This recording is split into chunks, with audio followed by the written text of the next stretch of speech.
Subscribe now and press the bell icon. Never miss an update. Hello and welcome to my YouTube channel maths with magician Abhi. मैं अभिषेक आपके साथ आज solve करेंगे हम लोग exercise 1.3 chapter first real number from class 10th। पहला question लिखा हुआ है that prove that √5 is a rational number.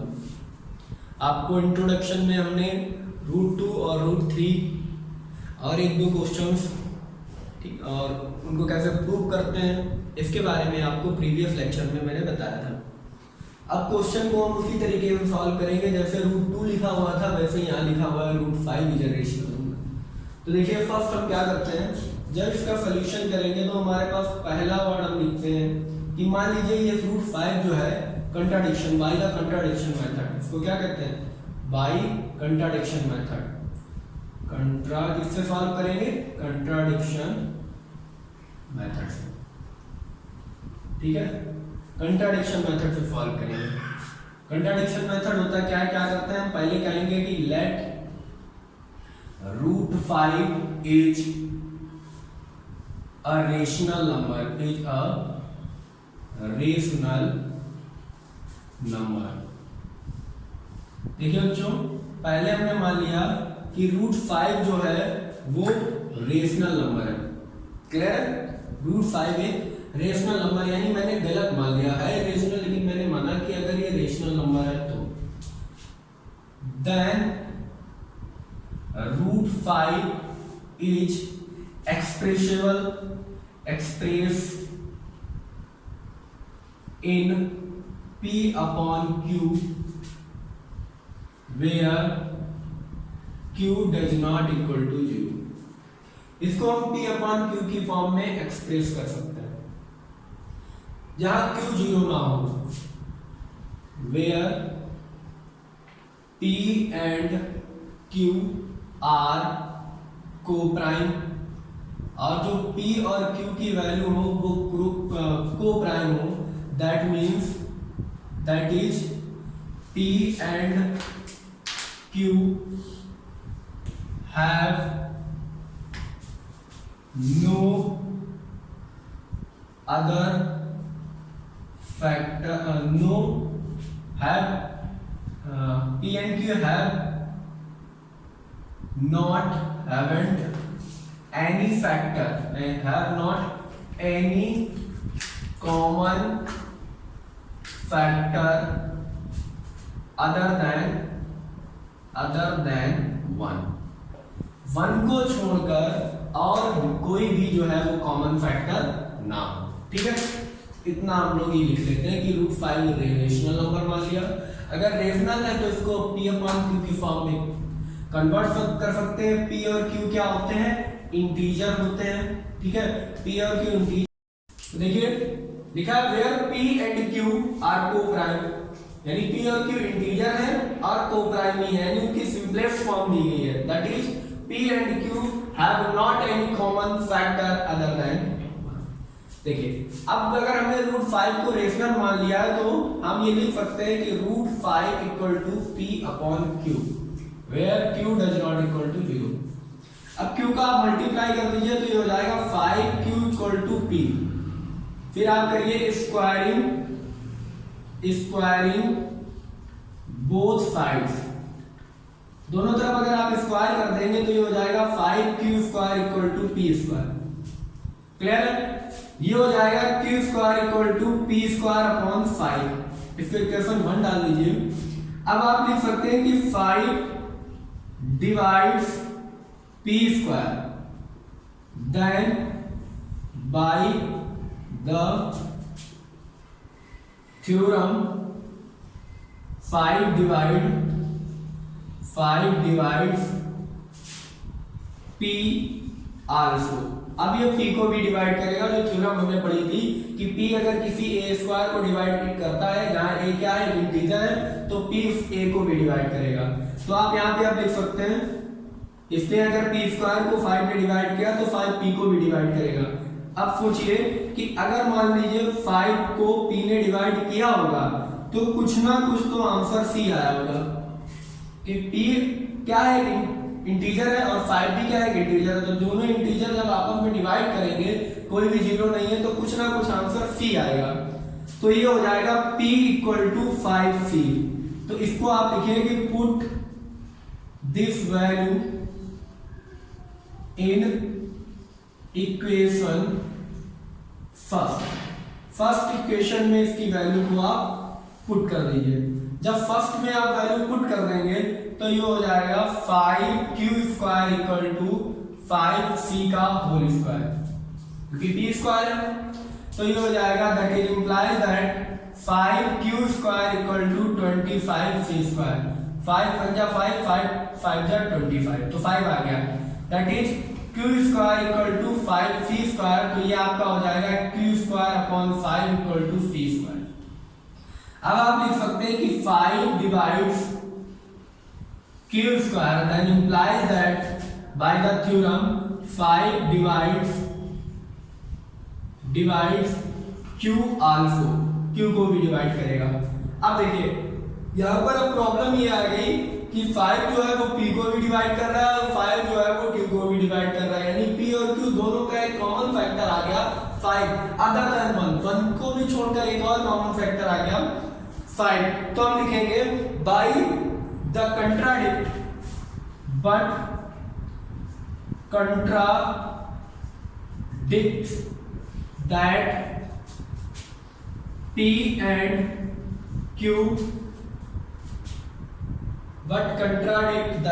and q have no common factor other than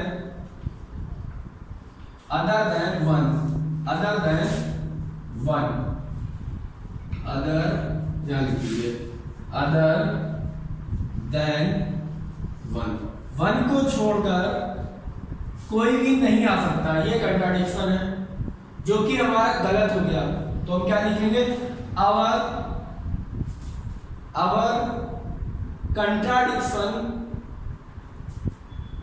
assumption is wrong, ये भी लिख सकते हैं।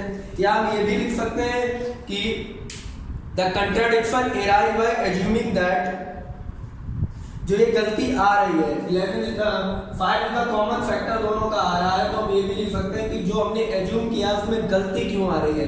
तो what the contradiction arises by assuming the contradiction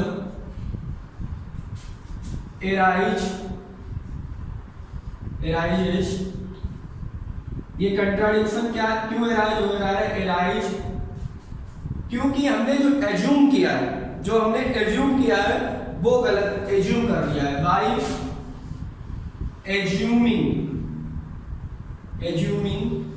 या एजम्पशन आप भी लिख सकते थे। By assuming √5 is rational. ये जो गलती आ रही है वो क्यों आ रही है, the contradiction arise by assuming that 5 is a rational, that 5 is a rational। तो हमारा जो एज्यूमिंग है वो गलत हो गया। तो हम लिखेंगे so √5 is irrational, यानी √5 जो है वो रेशनल नहीं है, वो इरेशनल वैल्यू है। ठीक है, जैसे √2 का किया था, √3 का किया था, वैसे √5 का सब कुछ सेम है। बस आपको एक कॉमन फैक्टर और लाके दिखाना है अदर देन 1, जो आ गया 5। दैट मींस 5 और आ गया। तो ये हमने जो एज्यूम किया था कि ये रेशनल है, ये हमने गलत एज्यूम किया था, इसको सही कर लीजिए, ये इरेशनल एज्यूम करिए, यानी √5 जो है वो इरेशनल वैल्यू है। So pause the video and note it down. चलिए तो हम लोग चलते हैं अपने क्वेश्चन नंबर 2 की तरफ। क्वेश्चन नंबर 2 कह रहा है prove that 3 + 2√5 is a rational. अब यहाँ पे देखिए क्या हुआ, जो आपको मैंने लास्ट में प्रॉपर्टी बताई थी कि रेशनल और इरेशनल नंबर का जो सम होता है वो क्या होता है, इरेशनल। यहाँ से तो ये बात क्लियर होती है, लेकिन अगर इसको हम प्रूव करेंगे तो कैसे करेंगे। तो इसके लिए सबसे पहले आप एक ही चीज लिखेंगे, लेट जो आप लिखते हैं 3 + 2√5 इज रेशनल, यानी आप सबसे पहले इसको गलत मानेंगे, यानी 3 + 2√5 इज ए रेशनल। और अगर ये रेशनल वैल्यू है अगर ये रेशनल वैल्यू है तो इसके बाद क्या होगा, then there exist P and Q, P को प्राइम लिख दीजिए, को प्राइम P and Q, ठीक है, where Q does not equal to 0, clear, यानी Q जो है वहां पर 0 ना हो और P और Q क्या हो, P और Q को प्राइम हो। आपको ये भी मालूम है P और Q क्या होते हैं, इंटीजर होते हैं, ठीक है, ये बात आपको सारी क्लियर हो पहले से। तो अगर ये हमारे पास रेशनल नंबर है तो मैं इस नंबर को P अपॉन Q की फॉर्म में एक्सप्रेस कर सकता हूं। अगर एक्सप्रेस कर सकता हूं तो मैं इसको ऐसे लिख 3 + 2√5 equal to P upon Q, where Q does not equal to 0, clear. अगर मैं ऐसा लिख सकता हूं तो मैं इसके साथ ये भी कर सकता हूं कि मैं 3 को इस साइड ट्रांसफर कर दूं, तो ये हो जाएगा 2√5 equal to P upon Q -3, clear है।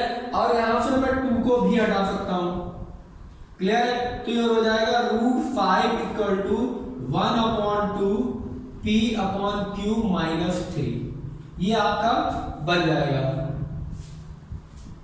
अब देखिए, but since P and Q are integer, as we know, P और Q क्या है, इंटीजर है, then 1/2 P by Q -3 is also integer,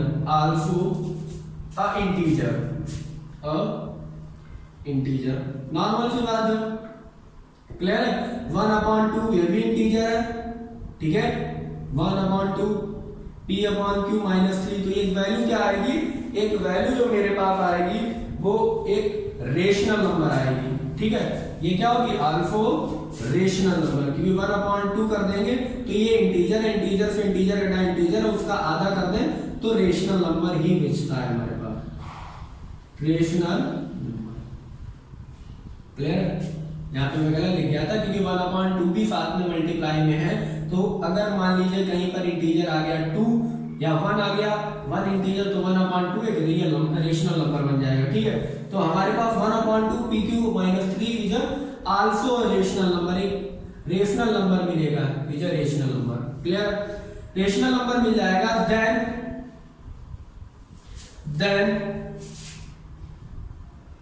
लिख दीजिए 10 √5 is also a rational number, normal सी बात है, क्योंकि अगर राइट हैंड की वैल्यू रेशनल है तो इक्वल के लेफ्ट हैंड साइड की भी वैल्यू रेशनल होगी, क्लियर। बट ये गलत है,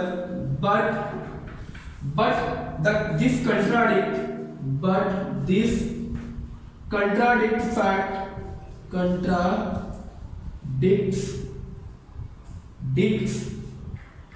fact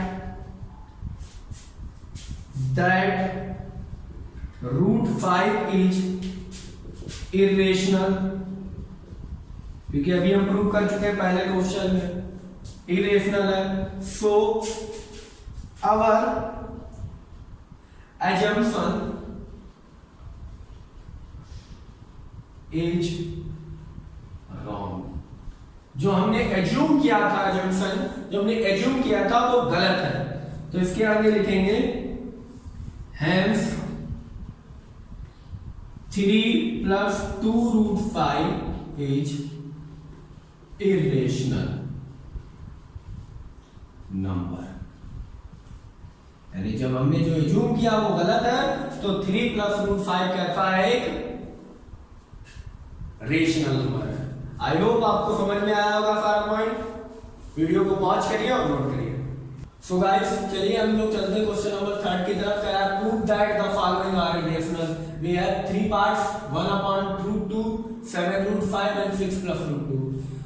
अगर आप इसमें जो मैंने लास्ट में आपको नोट्स लिखाए थे, इंपॉर्टेंट रिमार्क लिखाए थे, उसके अकॉर्डिंग आप अगर देखना चाहें तो 1/√2 रेशनल अपॉन इरेशनल, तो इरेशनल आएगा, रेशनल इरेशनल का मल्टीप्लाई इरेशनल आएगा, रेशनल और इरेशनल का सम इरेशनल आएगा, डायरेक्ट पता कर सकते हैं। लेकिन अगर हम प्रूव करें तो पहला लेते हैं 1/√2, क्लियर।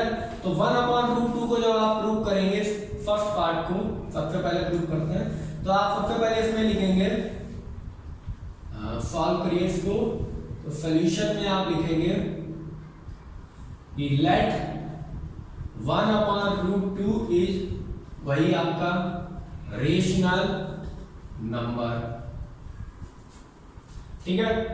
देन अगर ये रेशनल है then 1/√2 can be express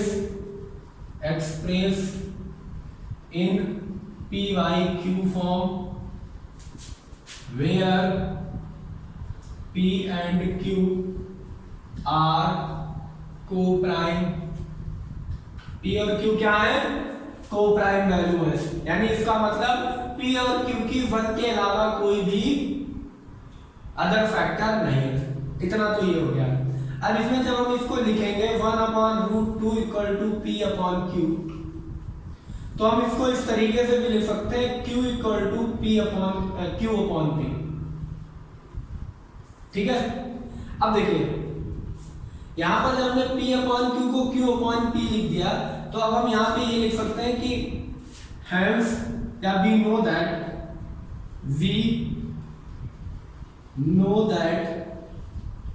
P and Q are integers, then Q/P is also a integer, and अगर दोनों इंटीजर है तो जो इनकी वैल्यू आएगी वो इंटीजर एंड रेशनल आएगी, एंड रेशनल। अब अगर ये रेशनल आएगी तो हम लिख सकते हैं सो √2 इज रेशनल, तो √2 रेशनल होना चाहिए। बट अगर ये वैल्यू हमारी P/Q रेशनल है, इंटीजर है, तो उसकी अपोजिट Q/P भी क्या होगी, इंटीजर और रेशनल होगी। बट सो √2 भी ये वैल्यू क्या होगी, √2 भी रेशनल होनी चाहिए, लेकिन but the contradict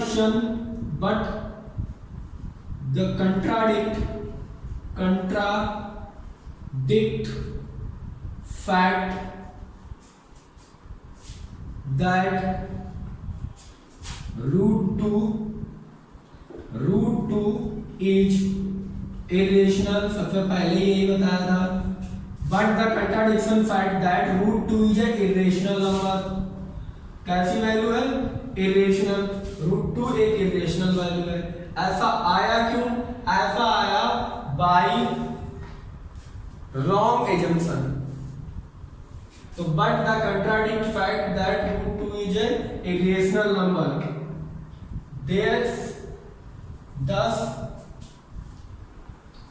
thus the contradiction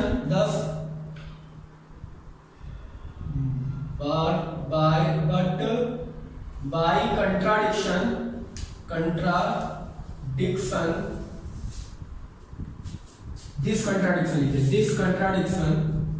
this contradiction arise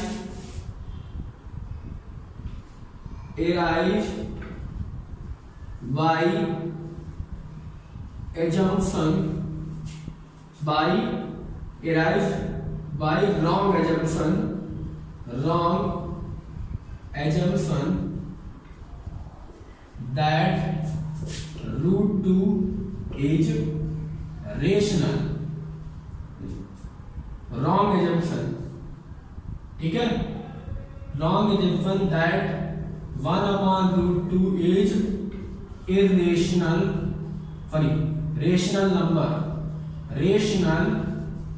number।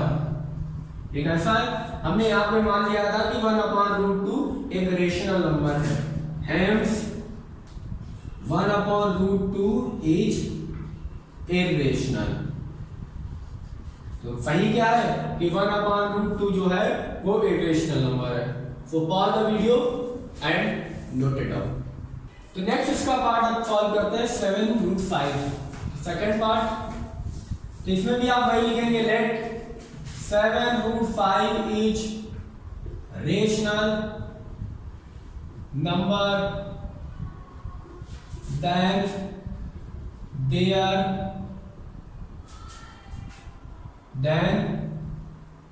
P and Q are exist where P and Q are co-prime। Clear है? ये जिस करते हैं कि P/Q इरेशनल है, और अगर ये 7√5 रेशनल है तो इसको P/Q की फॉर्म में एक्सप्रेस किया जा सकता है। तो 7√5 equal to P/Q where Q does not equal to 0। अब अगर हम 7√5 को P/Q की फॉर्म में एक्सप्रेस कर सकते हैं तो देखिए अब क्या करें, अब हम इसको यहाँ मल्टीप्लाई में इसको इधर ला सकते हैं। ठीक है, तो मल्टीप्लाई की वैल्यू हमेशा डिवाइड में चली जाती है, वी ऑल्सो नो दैट। तो √5 इक्वल टू P/7Q हो जाएगा। क्लियर? No problem. इफ या यहां पे लिख दीजिए we know that P/Q is rational then P/7Q is also a rational number। तो ये भी एक रेशनल नंबर हो गया। क्लियर? अगर ये रेशनल नंबर हो गया, सो अगर P/7Q रेशनल नंबर है, सो then √5 is also a rational number। Clear? अगर भाई ये रेशनल हो गया तो इसके इक्वल वाला भी रेशनल होना चाहिए, इसकी बात बिल्कुल सही है। तो is also rational number, but this contradict fact that √5 is irrational. लेकिन ये हम लोग पहले से जानते हैं कि √5 जो है वो इरेशनल वैल्यू होती है। क्लियर? तो then our assumption is incorrect. जो हमने किया था एजम्पशन वो इनकरेक्ट है, गलत है, इनकरेक्ट। और अगर मेरा ये एजम्पशन गलत था तो हेंस 7√5 इज इरेशनल। तो ये पूरी वैल्यू क्या है? इरेशनल। क्लियर? कुछ नहीं करना था, let 7√5 is a rational number then P and Q are exist where P and Q are co-prime। 7√5 equal to P/Q where Q does not equal to 0। 7 इधर जाएगा। सोचने की बात यह है कि P और Q दोनों रेशनल है, तो 7 अगर अपॉन में चला जाएगा दोनों इंटीजर्स के, तो 7 भी हमारा रेशनल नंबर ही देगा। और अगर ये रेशनल देगा तो ये वैल्यू भी रेशनल हो जाएगी। तो अगर मैं ये लिखूं कि √5 इज रेशनल नंबर तो ये गलत है। क्यों? बट दिस कंट्राडिक्ट फैक्ट, जो फैक्ट है जो प्रूविंग हो चुके हैं दैट √5 इज रेशनल, हम पहले ही से जानते हैं। Then our assumption is wrong। तो जो हमने assume किया था वो गलत था। hence 7.5 is a rational irrational value। तो जो ये वैल्यू है ये irrational है, यहाँ पे प्रूव होता है। आई होप आप लोगों को समझ में आया होगा, अच्छा भी लगा होगा। अगर आपको अच्छा लगा है तो चैनल को सब्सक्राइब करिए और वीडियो को अपने बाकी दोस्तों के साथ शेयर करिए। बिल्कुल ना भूलें वीडियो को लाइक करते रहिए और अपने कमेंट देते रहिए। चलिए हम चलते हैं अपने नेक्स्ट क्वेश्चन की ओर, जो है क्वेश्चन नंबर थर्ड का थर्ड पार्ट। देखिए तो थर्ड पार्ट में हमें इसमें कुछ सेम वही प्रोसेस हमारी अप्लाई हुई है। हमें क्या लिखना है यहाँ पर? ये लिखना है कि जो थर्ड पार्ट है 6, लेट करिए कि लेट 6 प्लस √2 इज रेशनल। अगर आपने इसको रेशनल मान लिया देन P and Q जो कि को प्राइम नंबर है आर एग्जिस्ट ठीक है, P where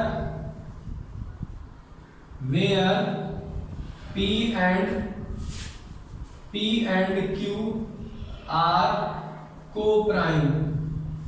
ये हमने मान लिया कि ये एग्जिस्ट करती हैं P और Q, और P और Q को-प्राइम है, तो हम यहाँ लिख सकते हैं 6 plus √2 equal to P upon Q where Q does not equal to 0। Clear है? अब देखिए 6 को आप ट्रांसपोज कर दीजिए इधर, तो √2 इक्वल टू हो जाएगा P अपॉन Q माइनस 6। अब लिखिए as we know that P and Q are integer and P minus Q, P upon Q minus 6 is a rational number। If we know that P and Q are integer, then यहाँ पर then लिख दीजिए word, then P upon Q minus 6 is also a rational number। rational number क्या है? Rational number है P upon Q minus 6, और अगर ये P upon Q minus 6 rational number है तो हम लिख सकते हैं so √2 is रेशनल नंबर। तो √2 भी क्या है? रेशनल नंबर है। ये बात सही है? नहीं, √2 रेशनल नंबर नहीं है, तो हम लिखेंगे बट दिस contradict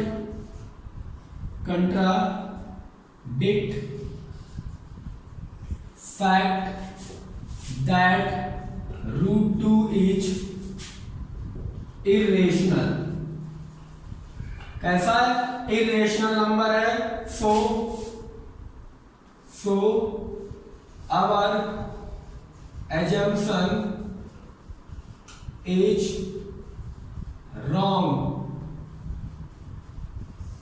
हमारा एजम्पशन इज रॉन्ग, ये हमारा जो एजम्पशन जो हमने माना है वो गलत है, तो हम लिखेंगे hence 6 plus √2 is irrational number। I hope आपको समझ में आया होगा, बहुत ही इजी क्वेश्चन था। So pause the video and note it down.